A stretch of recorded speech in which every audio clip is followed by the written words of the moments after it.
the offensive rookie of the year race is hardly dead. Firing off a ticket on Bo Nix to take home the hardware at plus 650 is a shrewd move ahead of Thursday's Island game against the Chargers. Is that statement true or is it false?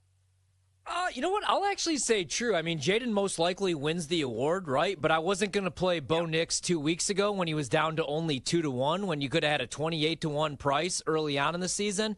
And I know it's an individual award. I don't think Bo Nix's numbers are really going to jump off the page, but Jaden, since the injury and also just the classic Cliff Kingsbury second half collapse, the numbers haven't been as great, right? And if you look at the remaining schedule, Commanders have a tough matchup this weekend against the Eagles, best defense in football right now. Yikes.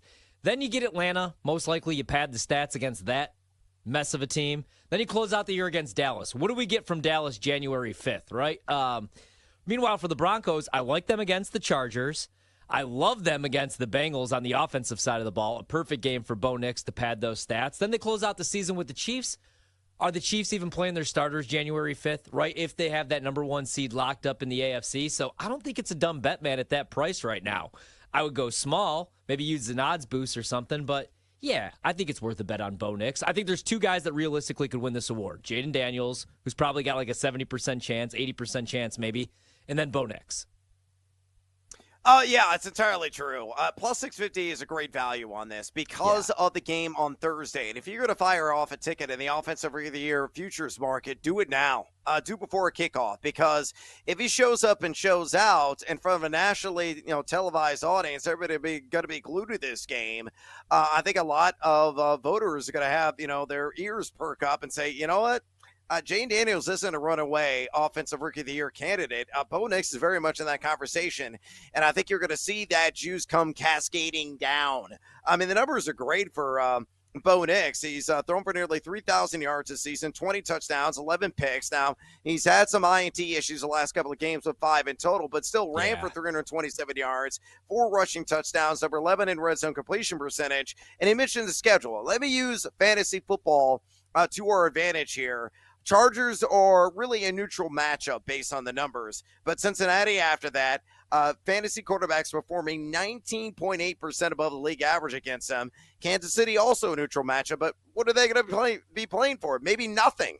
Could be nothing but backups, and that could be padding the stats here of Bo Nix of his back against the wall, and the Broncos are in a must-win situation to post their postseason ticket. So plus 650, man, that is some delicious, delectable juice that will quench my betting thirst, to say the least. All right, let's move on. Stay in the NFL. You've been talking up this team. I kind of know where you're at, but really dig down on a specific market. Pittsburgh, the Steelers, at plus money, no less, is one of the few true value plays remaining on the over 11.5 wins in the victories market currently at BetMGM. All right, Horvat, is that statement true or is it false? Oh, man, that's tough. I'm going to say, I'm going to say false, right? I like the Ravens, although I do think that the Steelers are going to keep that game competitive. They will be the bet for me. And then you get the Chiefs after that, and most likely Mahomes is playing in that game, and the Chiefs still have something to play for. Then you close out the season at home against Cincinnati. And the Bengals aren't dead. I mean, their playoff hopes are, like 3% right now, but I think you're going to see a motivated Bengals team the rest of the way. Like, Joe Burrow didn't look very happy even winning that game by just 10 points against Tennessee. The offense has been fine for Cincy. So I'll say false for now on Pittsburgh. I think they might go 0-3 to close out the season. I'm going to say false as well.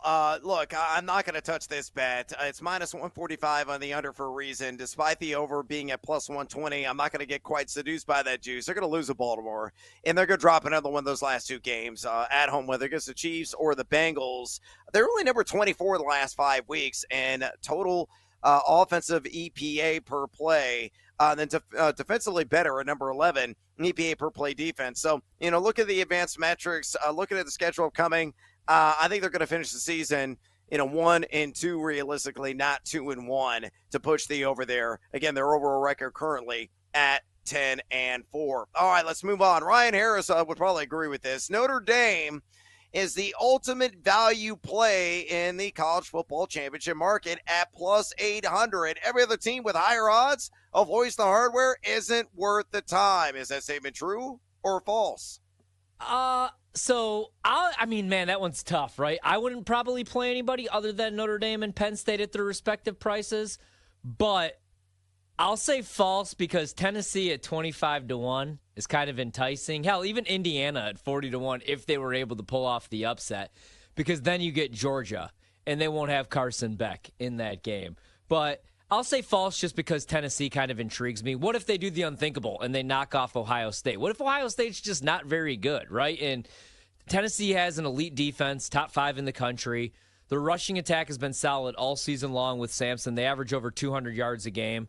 And I think eventually Nico Imaliava is going to be really good. Obviously, I played him to win the Heisman this year. At times he looked like a freshman, but he's also going to be a little bit healthier with another week. He was dealing with an injury the last couple weeks. So I'll say false. But yeah, Notre Dame is my bet to win the playoff. Went from 10-1 to 7-1 the last couple weeks too. But I think Tennessee's decent value at 25-1.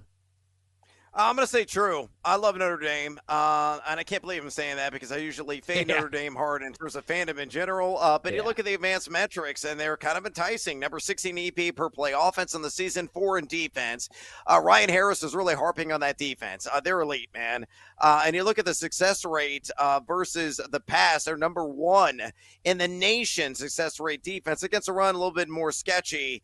But, if they win that opening round game against Indiana, according to College Football Insiders, they have a 51.27% chance, so a slight advantage to beat UGA, University of Georgia, there straight up in the Sugar Bowl. And if they win that one, hey, they're in the title game, right? So they're right there, right for the picking. 8-1. I think it's worth firing off a ticket on. I think they're going to beat the Hoosiers. I think they're going to beat the Georgia Bulldogs, and we'll see who they play for the whole shebang. All right, let's move on to college basketball. Auburn's Johnny Broome is a clear frontrunner to win this year's Wooden Award. He's at minus money. But Marquette's Cam Jones is the proper wager for value-seeking audiences at plus 550. Is that statement true, or is it false? You know what? I'm going to say true. Really good question, too. I mean, you just look at Auburn, and I really like this team on both sides of the ball. That's why I bet them to win the national championship a couple weeks ago. But they have 5 guys right now averaging double figures, and then they have, like, Johnson's averaging 9, Howard's averaging 8. So they're getting scoring from elsewhere. Now, you're also getting 12 boards from him, I get. But Cam Jones, he had the triple-double, great overall player. Tough conference, of course. What if Marquette wins that conference? He's averaging 20 a game, almost 5 rebounds, and almost 7 assists with almost 2 steals per game. After that, I like David Joplin, but he's giving you 14 per game. Chase Ross is giving you 11 per game. Stevie Mitchell, 11 per game. So if Cam Jones is off, usually Marquette's going to drop a game. I kind of like that price on him, man. I think he's one of the more exciting players in the country, and I don't think anybody's going to run away with this award. Hell, even Cooper Flagg, a decent price right now, better than 3-1. But I think Cam Jones is the value right now, so I'll say true on that. Yeah, plus 550, entirely true in my estimation as well.